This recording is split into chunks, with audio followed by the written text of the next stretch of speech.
नमस्कार, आप देख रहे बिहार न्यूज और मैं हूं आपके साथ दिव्या सिंह। बढ़ते हैं खबरों की ओर। खबर वैशाली के सराय से है, जहां सदर अनुमंडल क्षेत्र के सराय हाट रोड स्थित ITI कॉलेज परिसर में गंगा विष्णु स्मृति संगीत समारोह का 18वां पुण्यतिथि मनाया गया। संगीत समारोह का उद्घाटन रमाशंकर शास्त्री जी महाराज के साथ भाजपा के पूर्व जिलाध्यक्ष संजय सिंह ने दीप प्रज्वलित कर किया। वहीं पुण्यतिथि के मौके पर रंगारंग कार्यक्रम का आयोजन भी किया गया, जिसमें बनारस से आए शंकराचार्य समेत कई महत्वपूर्ण लोगों ने भाग लिया। हालांकि संगीत समारोह की शुरुआत छोटे छोटे बच्चों ने नृत्य प्रस्तुत कर किया, जिसके बाद कई कलाकारों ने अपनी कला से कार्यक्रम में मौजूद लोगों को मंत्रमुग्ध कर दिया।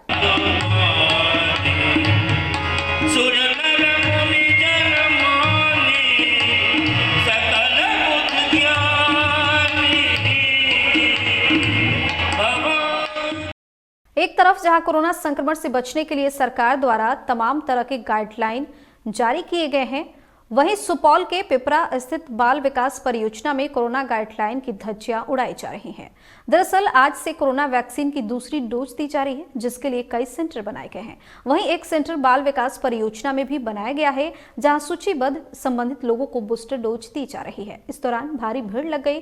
ताज्जुब इस बात की है कि इस दौरान बाल विकास कार्यालय में न तो सोशल डिस्टेंस का ख्याल रखा जा रहा था और न ही मास्क को लेकर लोग संवेदनशील दिखे।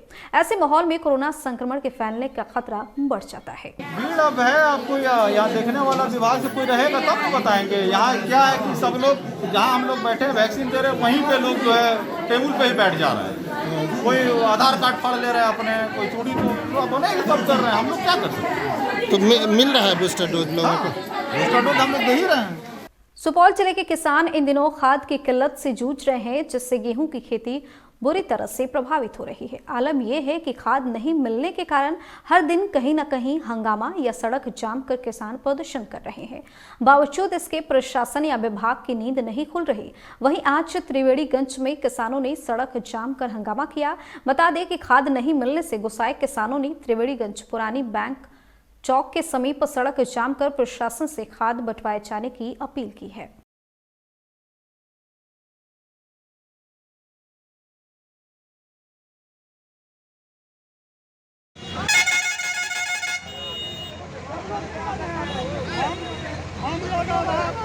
कोविड-19 के कहर को देखते हुए सरकार के द्वारा भीड़ भाड़ वाले जगहों को बंद करने का निर्देश दिया गया है। Cinema hall, mall, park, school, coaching संस्थान जैसे कई चीजों पर रोक लगा दी गई है। वहीं सरकारी गाइडलाइन के विपरीत पूर्वी चंपारण जिला के घोड़ा सहन बाजार स्थित स्टाइल बाजार मॉल का संचालन किया जा रहा था। मॉल के लगातार खुलने की सूचना पर SDO के निर्देश पर स्थानीय BDO और थानाध्यक्ष ने वरीय पदाधिकारी के निर्देश का पालन किया और मॉल को सील कर दिया गया। हाँ, ये मॉल है जो घोड़ासान में है। यहाँ पे सूचना मिल रही थी कि कोविड गाइडलाइन का उल्लंघन हो रहा था, सोशल डिस्टेंसिंग वगैरह का पालन, और जो अभी सरकार का निर्देश आया उसके हिसाब से मॉल और इस संबंध में बड़ी दुकानें जो हैं उनको सील बंद करना था। बंद नहीं हो रहा था। 2 दिन से लोगों को, जो इसके मालिक हैं मॉल को, उनको बताया गया था। इसके बावजूद भी ये बंद नहीं हो रहा था। बार बार शिकायतें मिल रही थी खुल रहा है, तो उसके आलोक में SDO साहब के आदेश पे आज इस दुकान को, मॉल को सील कर दिया गया है। मोकामा पुलिस ने 3 अंतर्राष्ट्रीय मादक पदार्थ तस्कर को गिरफ्तार कर बड़ी कामयाबी हासिल की है। गिरफ्तार तस्कर से हुई पूछताछ के आधार पर राजस्थान के बाड़मेर रेलवे स्टेशन से भारी मात्रा में गांजा भी बरामद किया गया। गिरफ्तार तस्करों में एक युवक बक्सर और 2 युवक यूपी का रहने वाला बताया जा रहा है। मोकामा थानाध्यक्ष राजनंदन शर्मा ने बताया कि मध्य रात्रि मोकामा बाजार से संदिग्ध परिस्थिति में पुलिस की गश्ती पार्टी ने तीनों तस्करों को हिरासत में लिया और थाने में कड़ाई से पूछताछ में तस्करों ने राजू कर दिया। वहीं अब गिरफ्तार तस्करों को राजस्थान भेजने की कवायद की जा रही है। काफ़ी पूछताछ के उपरांत कई बार बदल के अपना बयान दे रहा था और अंततः उनके द्वारा जो अपना स्टेटमेंट दिया गया तो बताया गया कि इनके द्वारा गांजा का तस्करी किया जाता है और कुछ गांजा जो एक ट्रेन है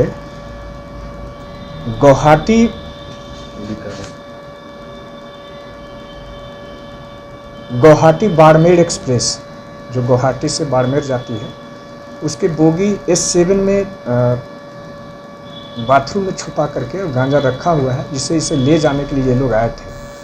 और इनके बयान के आधार पर अंततः लगभग 42 kg गांजा बाड़मेर जिला में, राजस्थान के बाड़मेर जिला में उस ट्रेन से बरामद किया गया है और इस संबंध में वहाँ के वरीय पदाधिकारी को भी सूचित किया गया और एनसीबी के द्वारा वहाँ पे प्राथमिकी दर्ज की गई है और इन तीनों लड़कों को एनसीबी पटना को सुपुर्द किया गया है।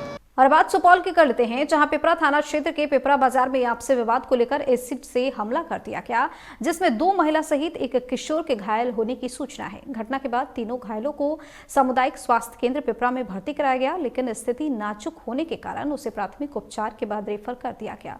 वहीं घटना की जानकारी मिलते ही पिपरा पुलिस अस्पताल पहुंची और मामले की जाँच शुरू कर दी गई। अभी एसिड अटैक का आया था, लड़ाई झगड़ा वाला एक महिला और एक 18 साल का लड़का, एक 40 साल की लड़की थी, औरत थी, और जिसको कि पूरा एसिड बर्न था। थाना प्रभारी भी आए हुए थे अभी और उसका इलाज हुआ, रेफर कर दिया गया यहाँ से। छपरा के परसा प्रखंड स्थित जेडी प्रोजेक्ट से अवकाश प्राप्त प्राचार्य सह अंजनी पंचायत के फतेहपुर निवासी स्वर्गीय दरोगा प्रसाद राय के निधन पर श्रद्धांजलि सभा का आयोजन किया गया। इस दौरान पूर्व प्राचार्य स्वर्गीय दरोगा राय के चित्र पर पूर्व मंत्री चंद्रिका राय, पूर्व प्राचार्य अंबिका राय, उप प्रमुख प्रतिनिधि राघवेंद्र यादव सहित अन्य लोगों ने पुष्पांजलि कर श्रद्धासुमन अर्पित की। पूर्व मंत्री चंद्रिका राय ने उनके जीवन पर प्रकाश डालते हुए कहा कि वे एक सच्चे दिल इंसान थे। वे हमेशा समाज में अच्छे लोगों को प्रोत्साहित करने का काम करते थे। जब हमारे दरोगा मास्टर साहब नहीं रहे तो अब बड़ा आश्चर्य हुआ, इसलिए कि कुछ ही दिन 2-3 दिन पहले ही हमारी भेंट हुई थी उनसे, और एकाएक जैसे फिल्म में फ्लैशबैक चलता है वैसे ही पुरानी बातें याद पड़ने लगी। जो आयोजन किया गया है इस पर उनके विचारों का, उनके किए गए कर्मों का, उनके द्वारा जो बताए गए रास्ते मार्गदर्शन जो बेगूसराय में एक प्राइवेट डॉक्टर के घर में घुसकर बदमाशों द्वारा हत्या के प्रयास करने का आरोप लगाया गया है। इस दौरान डॉक्टर के पूरे परिवार ने एक व्यक्ति को एक पिस्टल और कारतूस के साथ पकड़ लिया, जिसे पुलिस के हवाले कर दिया गया है। घटना नगर थाना क्षेत्र के गाछी टोला मोहल्ले की बताई जा रही है। गाछी टोला के रहने वाले रिटायर्ड शिक्षक राजेंद्र प्रसाद सिंह उनका पुत्र डॉक्टर अमृतेश कुमार के साथ घर में बैठे थे, तभी 2 की संख्या में बदमाश पहुंचे और उनके जमीन और मकान बेचने की बात करने लगे। वहीं जमीन और मकान बेचने से इनकार करने पर पिस्तौल तानकर हत्या करने का प्रयास किया। घटना की सूचना पर नगर थाना पुलिस मौके पर पहुंची और मामले की जांच शुरू कर दी गई। वहीं एक व्यक्ति को हिरासत में लेकर पूछताछ भी की जा रही है। यहाँ पे हम लोग के ऊपर गोली मारने की कोशिश की गई है।